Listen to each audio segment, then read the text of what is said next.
दोस्तों फिर से स्वागत है आपका नए वीडियो के साथ। एक व्यापारी था बेहद लालची और कंजूस। उसके पास एक सुर्ख लाल रंग का बेहद खूबसूरत तोता था जिसे उसने काफ़ी धन देकर शहर से खरीदा था। लेकिन तोता हमेशा अपने मालिक से दुखी रहता था क्योंकि वह उसकी बिल्कुल परवाह नहीं करता था। हमेशा तोते को पिंजरे में बंद करके रखता और व्यापार के सिलसिले में जब जब घर से बाहर जाता तोते को अकेले छोड़ जाता। घर में कोई और ना होने के कारण तोते की देखभाल कौन करता। कभी कभी तो तोते को भूखा ही रहना पड़ता। एक दिन व्यापारी बहुत प्रसन्न था। उसे व्यापार में खूब फायदा हुआ था और वह शहर जाने की तैयारी में था। खुशी के आलम में उसने तोते से पूछा कि उसे शहर से क्या चाहिए। तोता बहुत बुद्धिमान एवं दूरदर्शी था। उसे एक सुनहरा अवसर मिल रहा था। उसने कहा कि मैं यहाँ अकेला रहता हूँ, अकेले में मेरा मन नहीं लगता, इसलिए शहर से मेरे लिए एक तोता खरीद लाना। उससे मेरा भी मन लगा रहेगा। लेकिन तोता तो बहुत महंगा मिलेगा, व्यापारी ने अनिच्छापूर्वक कहा। वह दूसरा तोता खरीदने के लिए पैसा खर्च नहीं करना चाहता था। तोते ने कहा, इस समस्या का समाधान मेरे पास है, जिससे पैसा भी खर्च नहीं होगा और तोता भी आ जाएगा।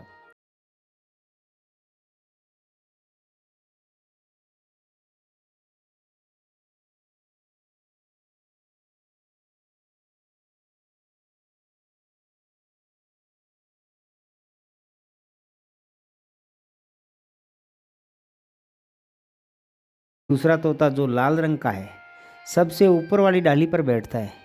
वह बुद्धि के लिए भाग्यशाली है। तुम अपनी इच्छा अनुसार कोई भी तोता ले आना, किंतु याद रखना पीले वाला तोता पाने के लिए पहले पेड़ के शिखर पर बैठा लाल तोता पकड़ना जरूरी है, अन्यथा दोनों तोते उड़ जाएंगे। तोते ने ये कहते हुए अपने मालिक को सचेत किया। धन के लिए भाग्यशाली पीले तोते के विषय में जानकर व्यापारी लालच में आ गया और उसके लिए तोता लाने का वायदा करके चला गया।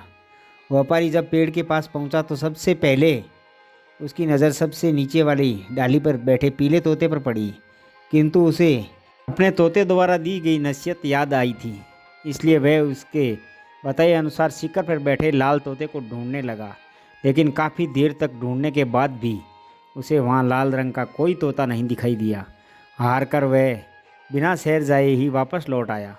घर वापस आकर उसने अपने तोते को सारा वार्तालाप कह सुनाया। तोता सारी बात सुनकर बोला, वह तोता बहुत ऊंचाई व पत्तों के झुरमुंड में छुपकर रहता है, इसलिए उसे खोज पाना आसान काम नहीं है। तुम कल मुझे अपने साथ ले चलना। मैं उड़कर ऊपर जाऊंगा और उसे बातों में फंसाकर नीचे ले आऊँगा, तब तुम उसे आसानी से पकड़ लेना। व्यापारी को तोते का सुझाव बहुत पसंद आया। उसकी योजना से व्यापारी प्रसन्न व संतुष्ट था। उसे अपने साथ ले चलने के लिए वह तुरंत राजी हो गया।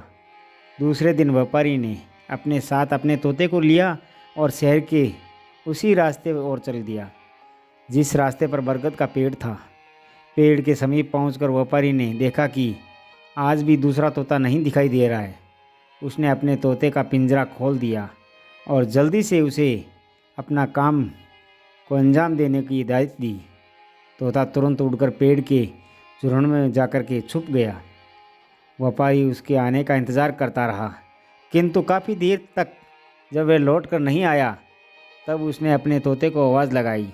कई बार आवाज़ लगाने पर ऊपर शिखर पर बैठा उसका तोता सामने आया और वह बोला, अरे मूर्ख, जा वापस लौट जा। जिसे पेड़ के शिखर से पकड़ने के लिए तू उतावला है, वह डाली पर बैठा दूसरा लाल रंग का तोता मैं ही हूँ। जा लौट जा मूर्ख, बुद्धि का साथ तेरे भाग्य में नहीं है। तेरी बुद्धि पर लालच का पर्दा पड़ गया है। यह सुनकर व्यापारी को अपनी गलती का एहसास हुआ। धन के लालच में वह अपने बुद्धिमान तोते से भी हाथ धो बैठा था। लेकिन अब क्या हो सकता था, तोता उसे मूर्ख बना चुका था। अपनी मूर्खता पर लज्जित होकर वह वापस लौट गया, क्योंकि तोता उसकी गिरफ्त से छूट चुका था। तो दोस्तों, अति लालच नहीं करना चाहिए। तो मिलते हैं अगले वीडियो में, तब तक अपना ख्याल रखना, मुस्कुराते रहना। धन्यवाद।